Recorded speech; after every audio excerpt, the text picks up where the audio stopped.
नमस्ते, स्वागत है आप सबका अपना चैनल क्लीन भोजपुरी में। तो वीडियो को आगे देखने से पहले लाइक कर लीजिएगा, चैनल पे नए नए होंगे तो चैनल को सब्सक्राइब कर लीजिएगा। देखिए साल जब शुरू हुआ था तो लोगों के मन में जो था वो पवन सिंह को लेकर कुछ ऐसा भ्रम पैदा हो गया था कि पवन सिंह जो है साल में सिर्फ और सिर्फ जो है एक ही गाना जो है वो 100 मिलियन दिए हैं। रिजल्ट क्या होता है कि पिछला एक साल में पवन सिंह का एक गाना गया है 100 मिलियन।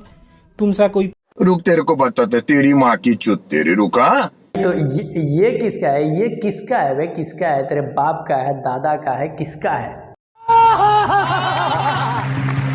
है? मतलब ये ऐसा भविष्यवाणी करने वाला एस्ट्रोलॉजर है जिसको साल खत्म होने से पहले 4 महीने पहले ही सब कुछ पता हो गया था कि पवन सिंह का जो है वो गाना, एक ही गाना जो है वो पूरे साल में 100 मिलियन गया है। साला जितना जल्दी जो है ना एक बच्चे को पोटी करने के बाद धोने का नहीं रहता है, उससे जल्दी जो है इन सबको जो है साल में रिकॉर्ड दिखाने का रहता है। लिरिक्स में भी कंप्रोमाइज होता है, फिर भी नथुनिया, कोको कोला, सैया से बेलल रोटी, सैया के बेलल रोटी, कितने गाने 100 मिलियन 200 मिलियन गए।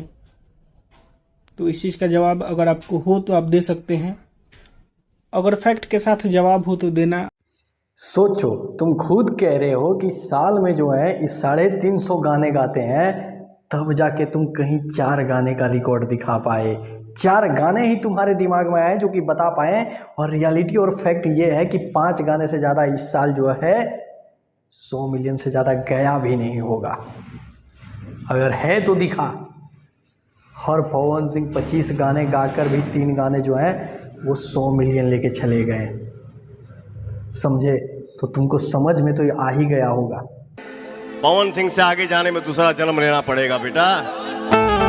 तो बस भाई मेरे, मिलते हैं अगले वीडियो में, तब तक के लिए अपने भाई को दीजिएगा इजाजत। Love you all. आड़ चाहे जितना बड़ा हो जाए, लाड़ के नीचे ही रहता है।